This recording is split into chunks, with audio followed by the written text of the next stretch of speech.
I'll be the last one left when the lights go out. Hello everyone, আমি শুভ্রজিৎ। তো আজকে finally কিছুক্ষণ আগে ইউটিউবে ইন্ডিয়ান 2 এর ট্রেলারটা ছাড়া হয়েছে। তো ইয়েস, ইন্ডিয়ান 2, যেটা আর কি ইন্ডিয়ানের সিকুয়েল। ইন্ডিয়ান আপনারা সবাই জানেন, একটা ক্লাসিক ছবি, খুবই পপুলার ছবি তামিল সিনেমাতে 95-এ রিলিজ হয়েছিল। এটা বিশাল বড় ব্লকবাস্টার ছিল, মানে কমল হাসানের ক্যারিয়ারে অ্যান্ড প্লাস ফর কলিউড। তো এই ছবিটা আমার দারুণ লেগেছিল তখন, পার্ট 1টা, যেখানে আমরা আর কি সেনাপতি ক্যারেক্টারকে দেখতে পাই, যিনি আর কি করাপশনের বিরুদ্ধে এখানে লড়ছেন। মানে he is kind of vigilante and plus উনি আর কি ইন্ডিয়ান আর্মিতে সার্ভ করেছিলেন। আর আমরা এটাও দেখতে পাই যে পার্ট 1-এ ওনার ছেলের রোলটাও আর কি কমল হাসানই প্লে করছিলেন। ওনার ছেলেকে উনি লাস্টে মেরে দেন। তো যাই হোক, ওনার ক্যারেক্টারটা আর কি রয়েছে পার্ট 2-তে। তো আর কি ইন্ডিয়ান পার্ট 2-এর যখন একটা গান বেরিয়েছিল পারা, ওটার গানটার আর কি রিভিউ করার টাইমে আমি বলেছিলাম যে এটা মেবি স্ট্যান্ড অ্যালোন সিকুয়েল হবে, এটা মেবি পার্ট 1-এর সঙ্গে কানেকশন থাকবে না, কিন্তু না, পার্ট 1-এর সঙ্গে এটা কানেকশন রয়েছে, ডিরেক্ট কানেকশন রয়েছে। আর সেই সেনাপতি ক্যারেক্টারটাকেই আমরা এখানে আবার দেখতে পাচ্ছি। তো যাই হোক, এবার এখানে আমরা সিদ্ধার্থকেও দেখতে পাচ্ছি। সিদ্ধার্থর একটা খুবই ইম্পর্টেন্ট রোল আছে, মানে এখানে তিনি হচ্ছেন একজন একটা নিউজ রিপোর্টার, যিনি আর কি সেনাপতির অনেক বড় ফ্যান। মানে সেনাপতির ক্যারেক্টার থেকে উনি বেশ ইন্সপায়ার্ড, মানে উনি সেনাপতিকে খুব মানেন, ওনার প্রিন্সিপালসকে উনি খুব ফলো করেন। তো উনি আর কি করাপশনের বিরুদ্ধে একটা যুদ্ধ লড়ছেন, মানে he is fighting a war against corruption. আর তাছাড়া ওর লাভ ইন্টারেস্ট হিসেবে এখানে রয়েছে রকুলপ্রীত সিং। কাজল আগরওয়াল এখানে একটা লয়ারের রোল প্লে করছেন। তাছাড়া প্রিয়া ভবানী শঙ্কর এখানে একজন জব অ্যাপ্লিকেন্ট, চাকরি প্রার্থী রোল প্লে করছেন।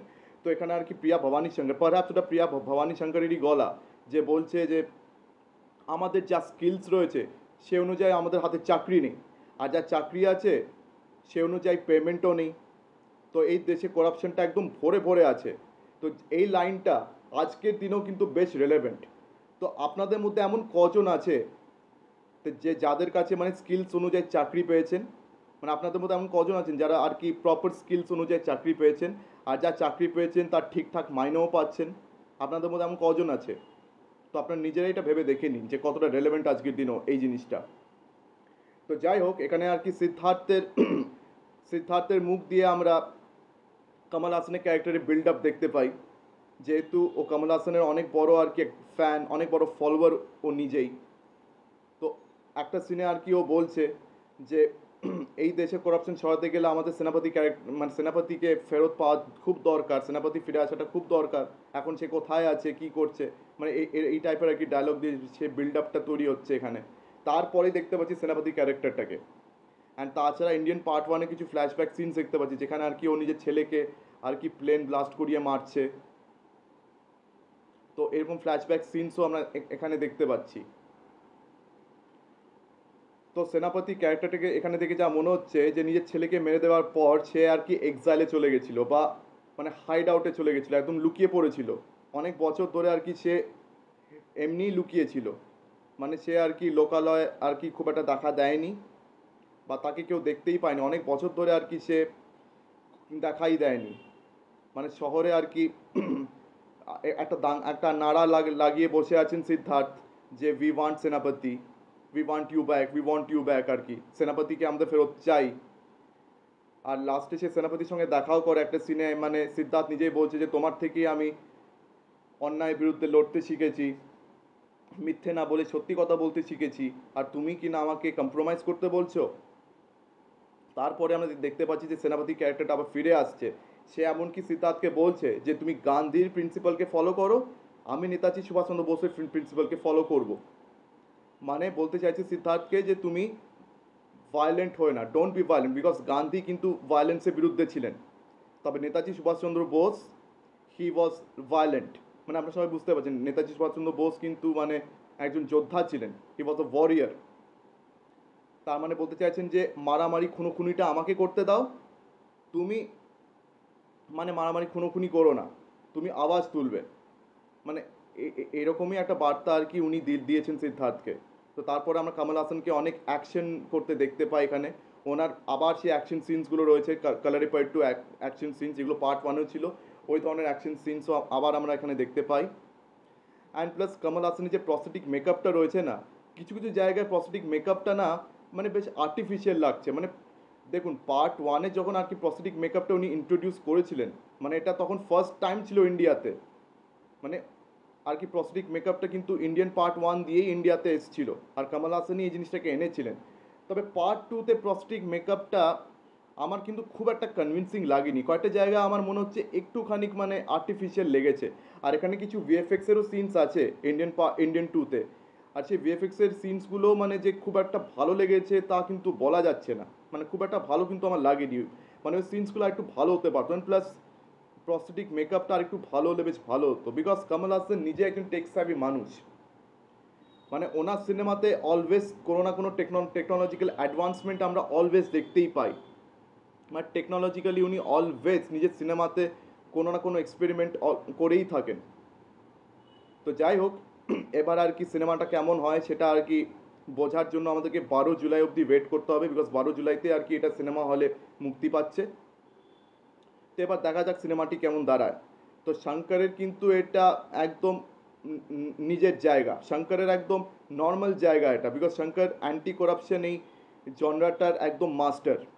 90s থেকে আমরা শঙ্করকে দেখছি আর কি সিনেমা করতে, তো উনি আর কি অ্যান্টি করাপশন নিয়ে প্রচুর সিনেমা এর আগে করেছেন। জেন্টলম্যান, ইন্ডিয়ান,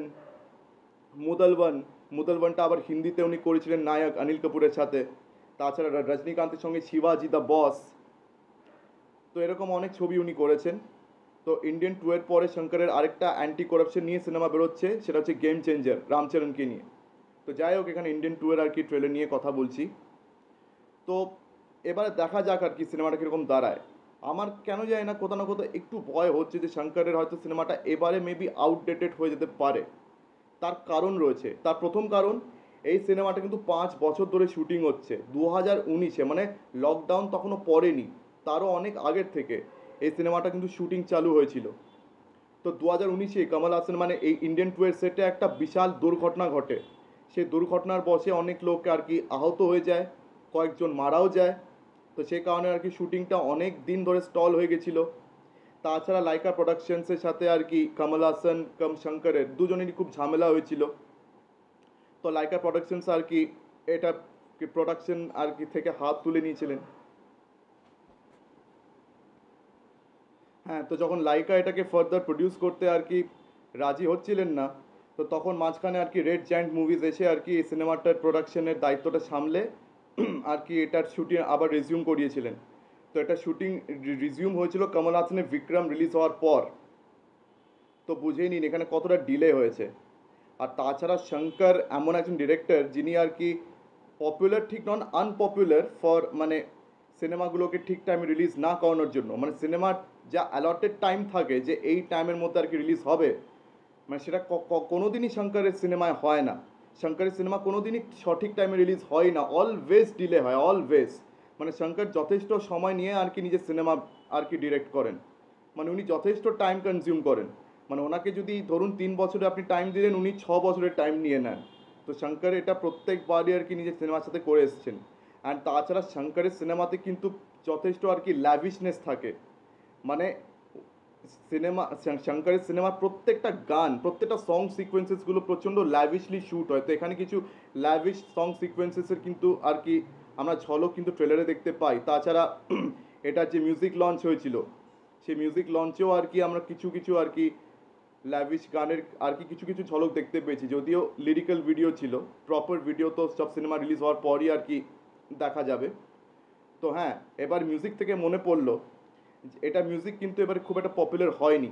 পার্ট ওয়ানের যে মিউজিক ডিরেক্টর ছিলেন এ আর রহমানের কিন্তু প্রত্যেকটা গান ইন্ডিয়ান থেকে যথেষ্ট পপুলার হয়েছিল, আর এ আর রহমানের মানে কাজ ইন্ডিয়ানের যথেষ্ট ভালো লেগেছিল।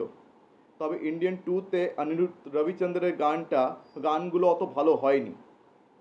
তো মিউজিক ইভেন্ট খুব একটা হিট কিন্তু হয়নি বস, মিউজিক ইভেন্ট কিন্তু খুব একটা ভালো যায়নি ইন্ডিয়ান টুয়ের। তো দেখা যাক এই ট্রেলারটা কীরকম রেসপন্স পায়।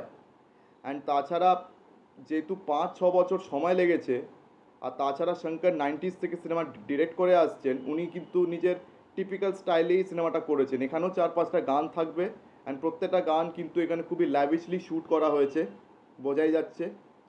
তো ওনার এই স্টাইলটা আজকের দিনে আর কি কতটা অ্যাকসেপ্টেড হয় তো মানে এটার জন্যই ভয় লাগছে যে মেবি এই সিনেমাটা আজকের দিনে আউটডেটেড প্রমাণ হতে পারে, বিকজ 5-6 বছর ধরে হচ্ছে তো।